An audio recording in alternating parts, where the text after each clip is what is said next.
Andrew Stevens here, coming to you from the Golf Performance Studio at the Golf Ranch in Burlington, Kentucky, located in Greater Cincinnati. And today what I want to do is debunk one of the biggest myths in the golf swing, which is that we have to maximize our shoulder and hip rotation to get as much power as we can. And so what most people who either look on YouTube or thumbing through Golf Digest or maybe see it on the Golf Channel is we see that we have to make a big shoulder turn in order to create as much speed as possible. So for most golfers, what that's going to look like is something like that. And so what you can see on the screen here, I've got the new Pelvis 6D running here, and this is the new dynamic visual training software, which has only been out for about the last week.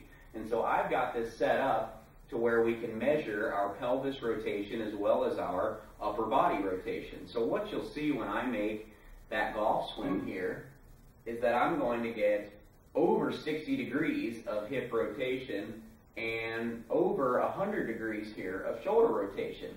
And so that might sound like a good idea because I'm really rotating my body back away from the target, but that's going to cause two problems. Number one, most golfers are going to lack the hip speed and the upper body speed to be able to properly sequence and clear the body from that frame. So what you're going to get a lot of times when we over-rotate is the hips and shoulders are going to be a little slow, and that's going to lead to a little bit of an arm cast to try to get this golf club back to the golf ball. The second problem that you're going to see with this is when we over-rotate the lower body and the upper body, like this, you're going to see a little bit of a reverse spine angle. So you can see on the screen there, my upper body is actually leaning towards the target. So neither one of those are particularly conducive to either A, the most powerful shots you can hit, or also being a little bit more consistent.